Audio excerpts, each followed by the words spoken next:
All right, sounds good.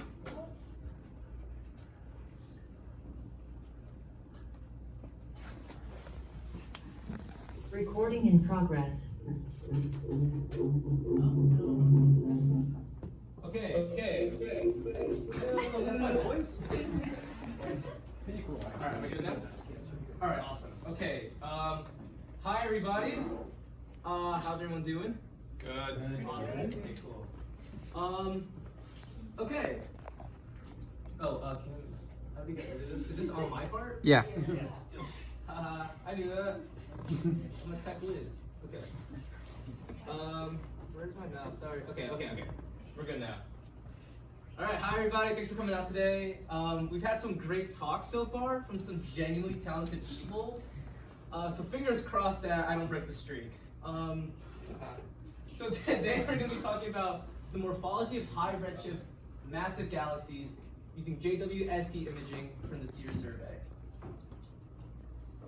The screen is not bright enough. There we go. Okay. Next. Okay, there we go. All right. So the JWST Space Telescope, which I'm just going to call the JWST, was an infrared telescope that launched late last year with the aim of advancing our understanding of the solar system and beyond, the whole universe, you know? And so far it's been incredibly useful to physics and astronomy in a number of ways. I think everyone in this room can agree and has in some way been impacted by the JWST. But it's also been so fulfilling for the average person who just loves to look at the stars. I mean, look at this. Look at this breathtaking image, right? Like, this is awesome. So thanks, JWST.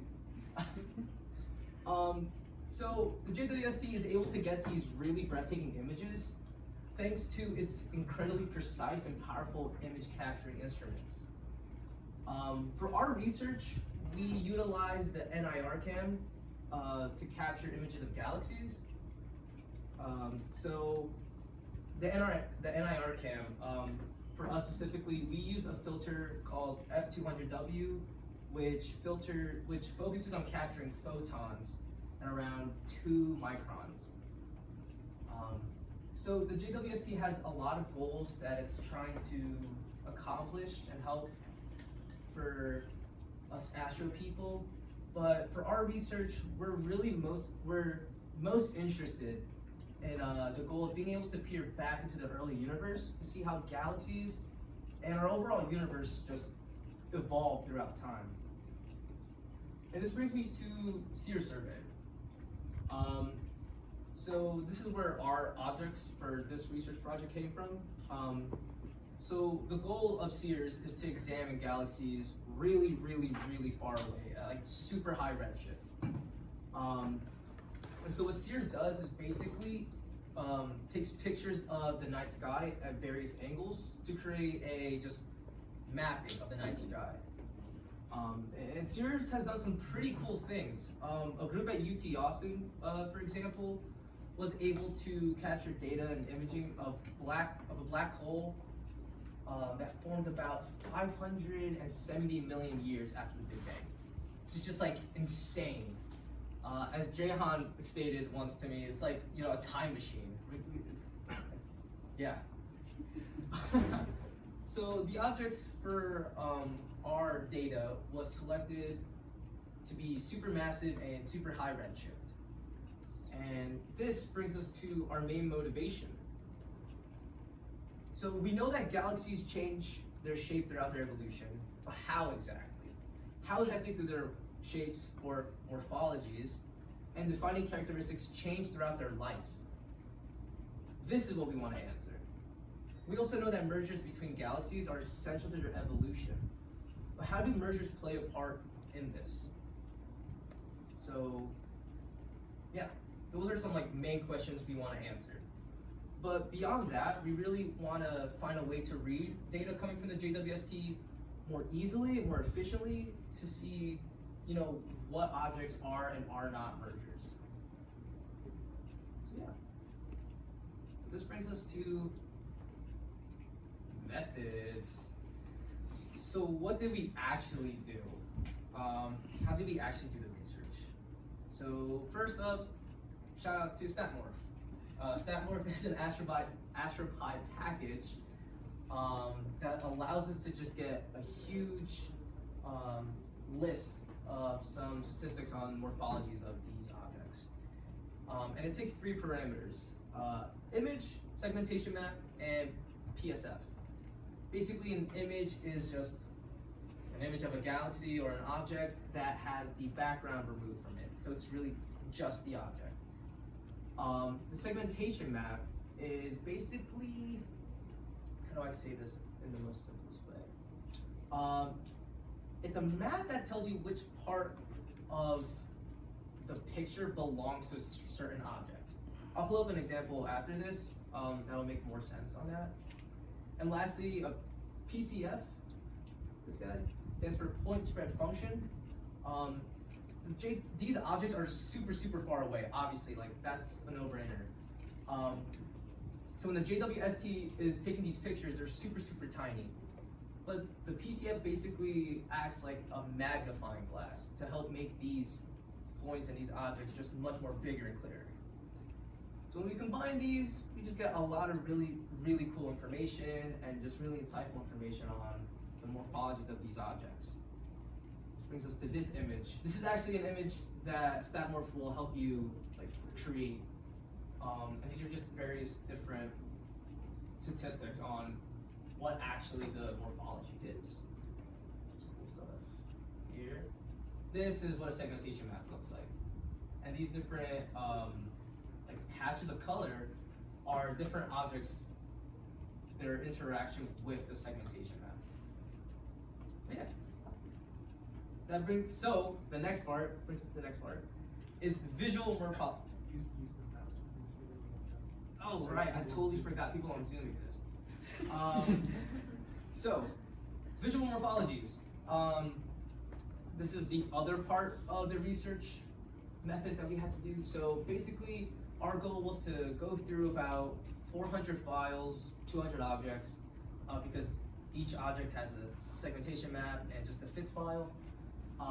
So our goal was to just go through all of those in DS9, which is a program made by the Smithsonian to basically just help us display and visualize astro data. Yeah, so our goal was to just go through all that, determine what the morphology class of the object was, their interaction, and just specific characteristics. I'll bring up a picture more of the, oh, sorry. There you go, okay. As you can see, these are really blurry and they kind of make no sense whatsoever. I mean, spheroid kind of looks like this one spheroid. Like, there is no exact science to this. You have to use your best judgment, which makes this process pretty time-consuming and just a massive headache. And it took me a long time to just get over that hurdle. So the reason why we have to do this visually with a large group of people is because we don't really have a reliable way yet of actually doing this with machine learning or AI. But humans can do a decent job. Also, like I mentioned earlier, there are segmentation maps that we have to look at. So basically, like I mentioned before, this is a segmentation map.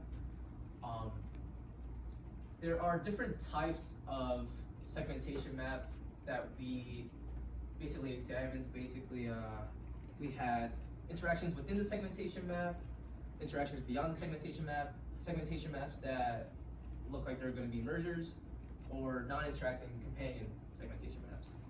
This is an example of interaction beyond a segmentation map because there's basically 2 segmentation maps battling. Or whatever, I don't know.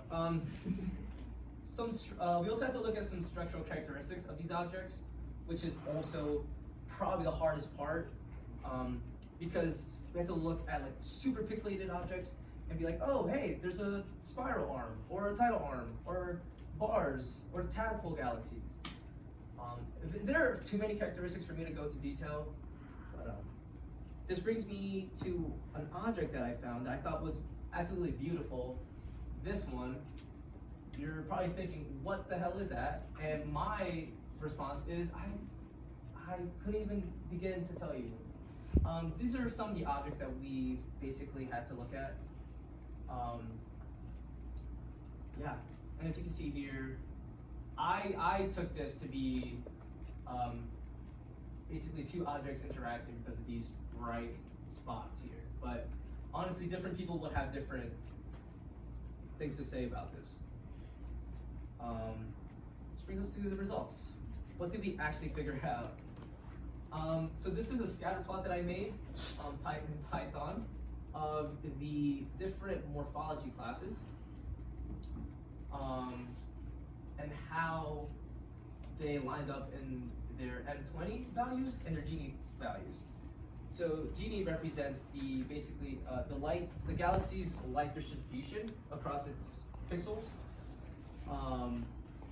0 represents perfectly uniform, 1 represents super concentrated, and M20 represents the contribution of the brightest pixels to the overall light distribution.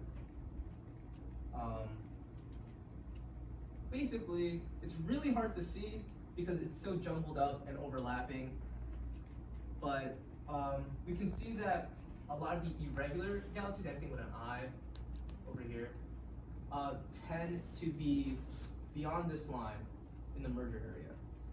So that was an interesting takeaway that we got. I made another scatter plot, but this time using their interaction classes, like I mentioned before with the segmentation map. And then just some histograms I made of the concentration.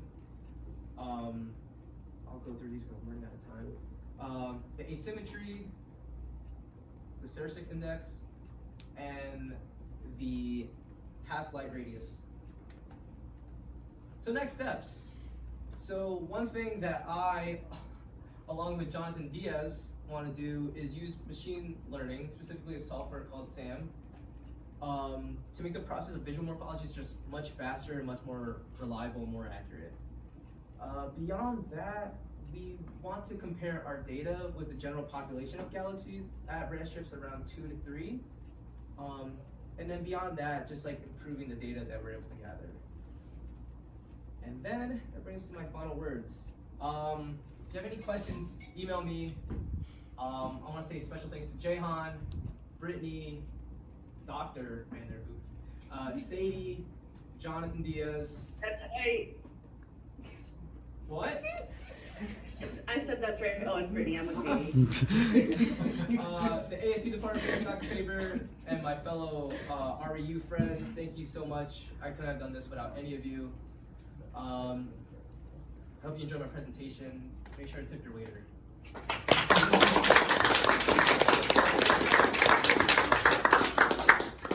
Any questions? Oh, anyone have questions? We will take questions, but first, Jonathan, you're up next. Using your laptop, Yes. can you make sure you're logged onto Zoom? It's all set already. Oh, good. Okay, now questions. Yes. So on your scatter plot, what are the dotted lines for? Okay, yes. So I got those dotted lines from a research paper that I had. Yes, yes. Yes, okay. They're basically lines to represent regions where mergers are. It's a way to classify what a merger is in terms of these values. So we're basically saying anything to, give me a second, over here could be classified as a merger. Any other questions? You in the back. Okay. So earlier I when have a question when you're done. earlier when you were talking about identifying the types of objects, like how you had spherical and mixed, you know? Yeah. So you said that machine learning isn't really reliable for what you were doing, and I wanted to ask, was that just because like you didn't have enough time in the summer to like develop like a system that would work reliably, or is it just like not conducive to like fundamentally to what you're trying to do? Okay, so Did people on Zoom hear the question? No, please repeat it. Yeah. okay, so basically, if I remember it right, because that was a long time ago that you asked. You asked if the reason why the machine learning wasn't used was because that, could it be possibly because we didn't have enough time, or because, what was the other part? It just wouldn't work. It wouldn't work. That's an interesting question. I think the reason why it wasn't used was because there wasn't like already a reliable way to use it. It was a project that Jonathan and I wanted to start on from the beginning, but time management and just like life stuff got in the way. But have that answered your question? Yes, thank you. Bring in the chat. Okay. Chats 6. Jalen has a question. Well, no, a comment Oh. relating to the question. Oh, hi Rebecca. Very good. Stay tuned for Caitlin's defense on August the 8th, which will be on Zoom, people.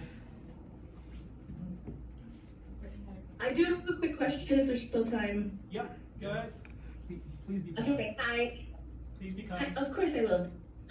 Me and Sadie here. Herb, Yeah. great talk. You did a lot of work this summer. I'm impressed. I was hoping you could just expand a little bit on your favorite senior grad student. Oh man, it's such a close competition. I can't choose. I love them all. No, okay, thank you. No, really great job. That's all I Thank you. Very sensible answer.